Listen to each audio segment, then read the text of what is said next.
அனைவருக்கும் வணக்கம். Tamil KSR channel பல பதிவு பார்த்துட்ருக்கோம். அதில் கவியரசு கண்ணதாசனுடைய தத்துவங்கள் இல்லை அனுபவ மொழிகள் என்ற தலைப்பில் தான் தொடர்ந்து பார்த்துட்ருக்கோம். அதில் ஏற்கனவே வாழ்க்கை, தத்துவம், பக்தி போன்ற தலைப்புகளில் பார்த்தோம். இன்றைய தலைப்பு மனம் என்று சொல்லக்கூடிய தலைப்பு. மனம் என்பது நம்முடைய இதயம்.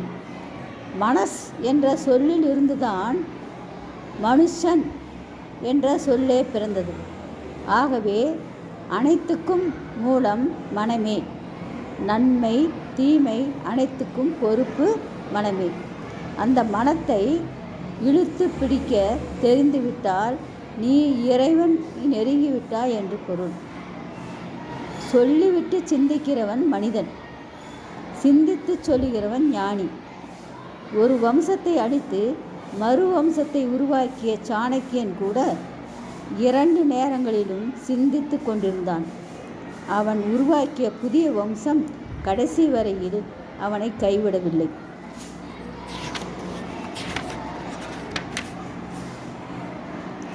காதல் என்பது காக்கைக்கும் உண்டு. காதல் என்பது தூய்மையான தமிழ் சொல். அன்பு என்று பொருள். என்பது காக்கைக்கும் உண்டு. கொஞ்சம் பழக்கம் குருவிக்கும் உண்டு. பசி எடுப்பதை பசுவும் அறியும். பயம் என்பது பாம்புக்கும் பிறக்கும். நீர் இல்லையேல் செடி கொடி வாடும். நீரை உண்டால் மலராக வெளியிடும். எல்லா ஜீவராசிகளுக்கும் எல்லா உணர்வுகளும் உண்டு. சிந்தனையும் பேச்சும் மனிதனுக்கு மட்டுமே உண்டு. மனதை வென்றவன் மரணத்தை கண்டு பயப்பட மாட்டான். வரவு வரும்போது குதிக்க மாட்டான். செலவு வரும்போது திகைக்க மாட்டான். எந்த காலத்தில் எது நடக்க வேண்டும் என்று அவன் விரும்புகிறானோ அவன் வாழ்வில் அது நடக்கும். மனதிலே ஒரு கருப்பு புள்ளியை வைத்து கொண்டு அந்த பழக்கத்தை தொடர்ந்தால் மேலும் பல குழப்பங்களுக்கு அது காரணமாகிவிடலாம்.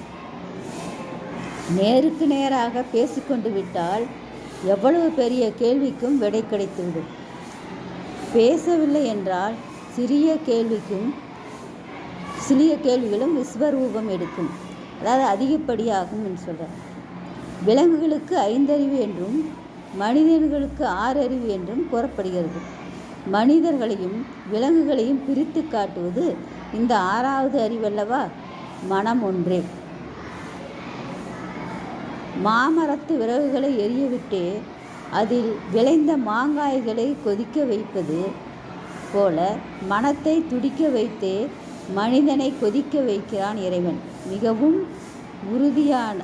உறுதியானது என்று மனம் நம்புகின்ற ஒன்று பொய்யாகி விடுகிறது.